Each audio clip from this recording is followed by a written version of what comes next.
We present MoRF, Mobile Realistic Fullbody avatars from a Monocular video. MoRF avatars combine realism, fast rendering, and the ease of acquisition. MoRF avatars can be acquired from Monocular videos and can be rendered in real time on a mobile smartphone as augmented reality.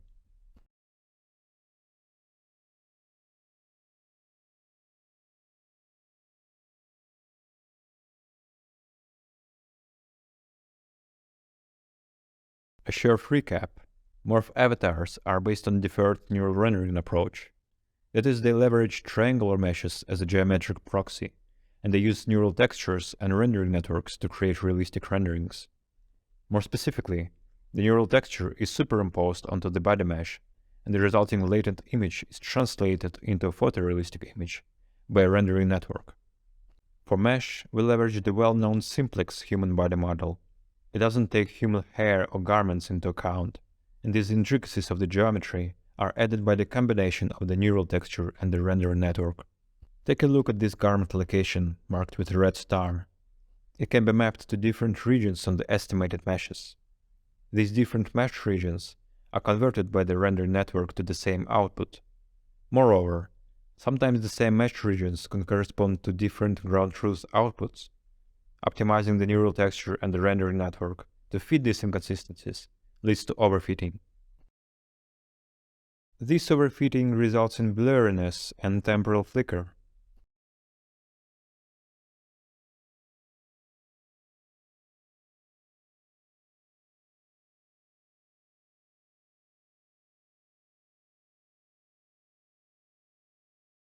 To alleviate this issue, which we call between-frame misalignment, we introduce learned per-frame warping fields in the texture space.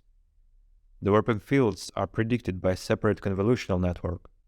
We condition it on the human body pose P and the per-frame latent vector Z. In our approach, between-frame misalignment is absorbed by the warping fields. This warping absorption is essentially an overfitting to training frames, and it doesn't generalize to novel body poses. Thus, we disable neural texture warping for inference. It also eliminates computational overhead on mobile phones. Here we show how absorbing of overfitting into the texture warping fields leads to more stable avatars.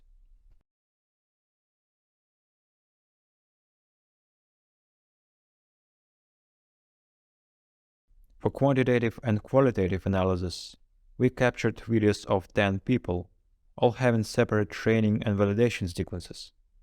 Here, the validation sequences are shown for two other methods, an MoRF and HF avatar. On our dataset with short video length and a relatively big gap between training and test poses, both methods do not generalize well. The flickering for an MoRF comes from its own flickering pose estimation. We have also verified that while human nerve generalizes well to new camera angles, it doesn't generalize well to new poses.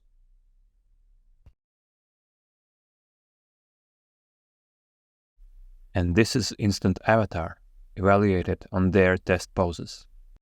Notice the blobs floating around the bodies. We also compare to the ANR system.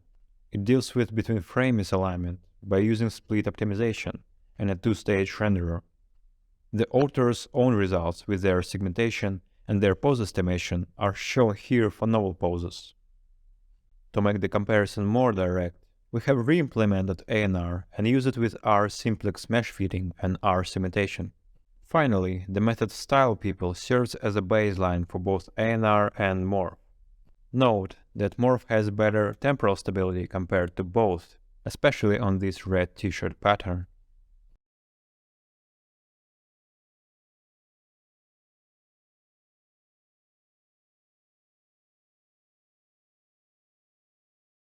Here is the comparison for one more subject.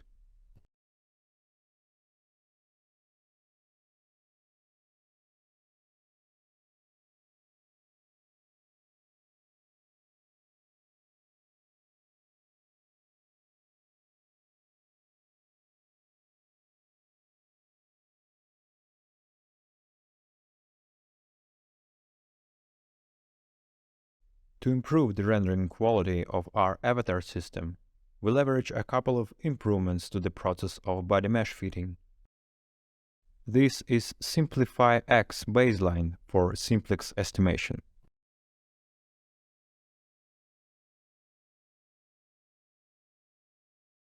The biggest improvement comes from adding silhouette loss.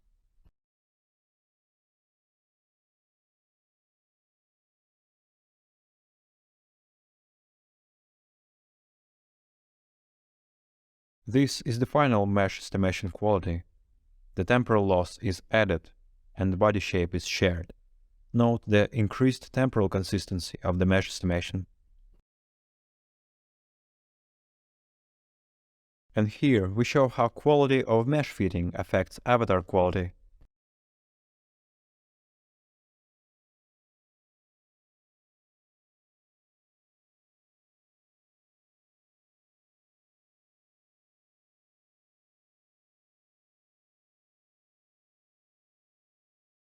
Thank you.